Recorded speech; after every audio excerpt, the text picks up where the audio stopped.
chưa đi à Điêu. cho nó đi à chứ nè đi đáp bờ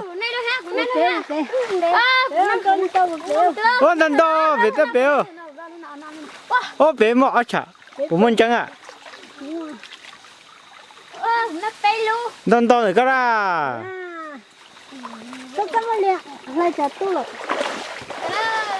câu sữa cho ra để vườn chỗ vườn nó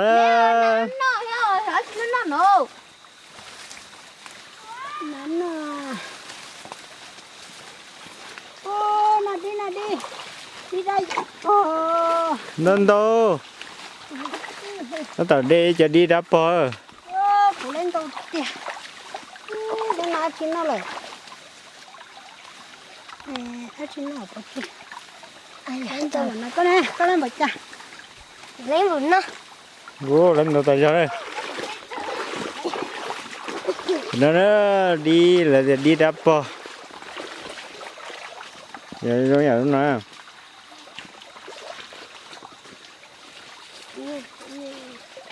nè nó tàu theo cho nó cái đi nó tàu theo đeo nó cũng này nó tàu nó sẵn chơi đấy sao tiền không á có la lên này ăn cũng một cái từ nó tạc ha nhà cặp rồi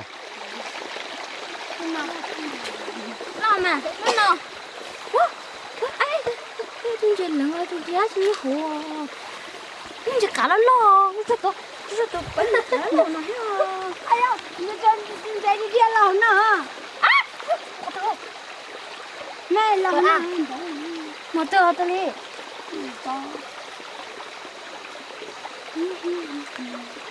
em xếp tờ lo xếp đầu tư bắt cho nên mà giống mua anh mà nhớ cái anh mà đấy thì cờ lo có mình đó thế nào mình sai xin nó tính nào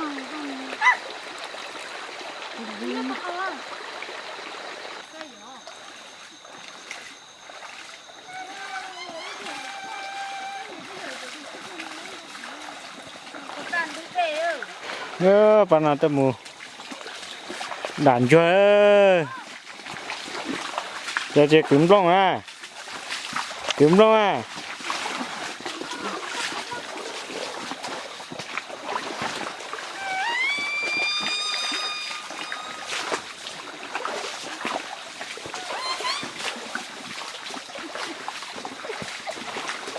tí gì lại nào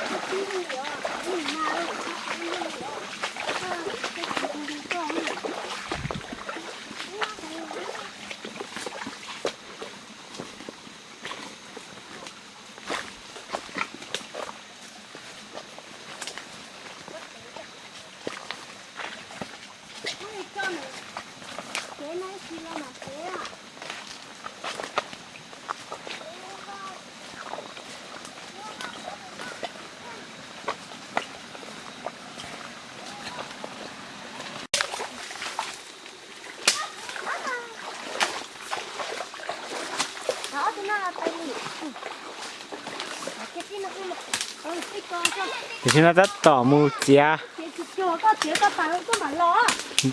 cái sông đó cho nó sông ma đó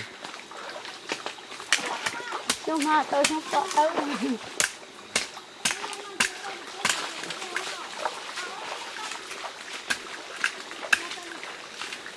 cho nó anh nằm ma đó chơi sát tối đây anh nằm ma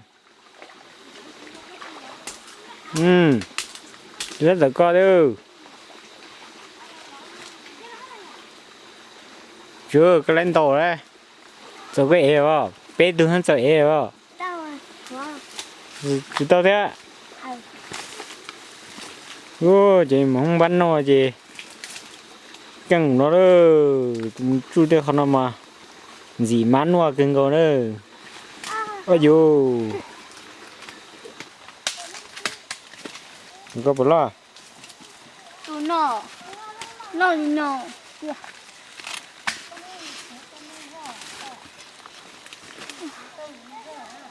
Nó cho xem phá. Cho tao tao.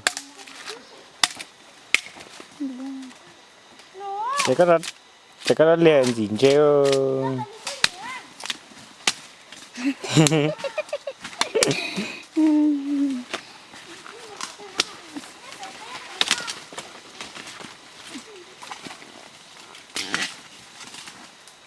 Thế này.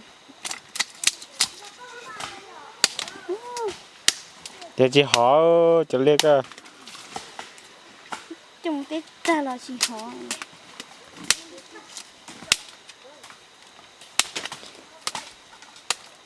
Nè. Mẹ, con mới sáng à? Nó về tao nó. Nó bị nô. Sao cơ bây giờ? Thế là chị đi sát tôi. Sát tôi làm chưa? Đi chơi đi. Để rồi nó ơi.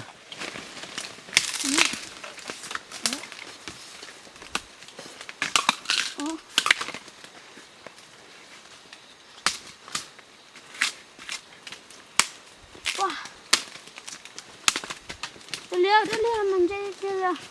Thầy tôi gọi cho tôi chỉ muốn hỏi. Bèo. Chỉ muốn gì hả? Đấy. Con chỉ ở xe à đây này. Rong cơ. Chị cái gì?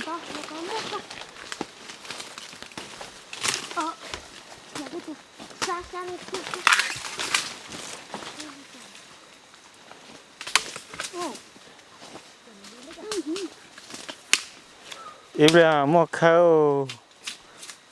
Tí có khâu của. Đi cho thôi này đâu. Sẽ tê chụp nó làm gì sao? Được.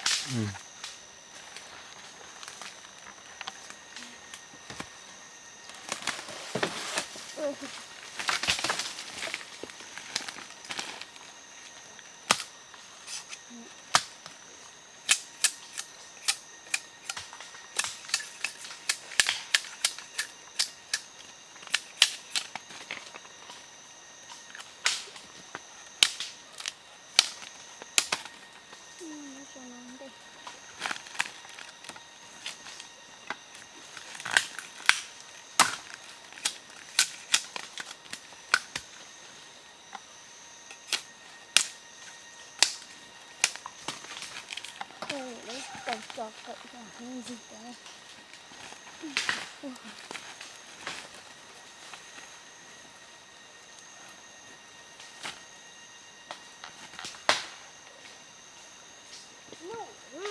Mama muốn ăn thân xác có cầu một cái dễ đó.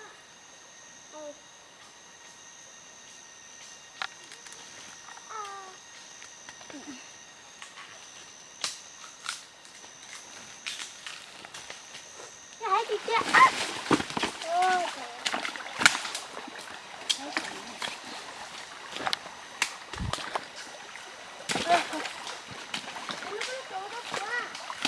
Bước cái gục là ớt tung ha. Chỗ đây là nhảy nháo. Tôi nói cái thứ phải là lòng tâm tế. Giờ không mà. Em đâu cơ cổ.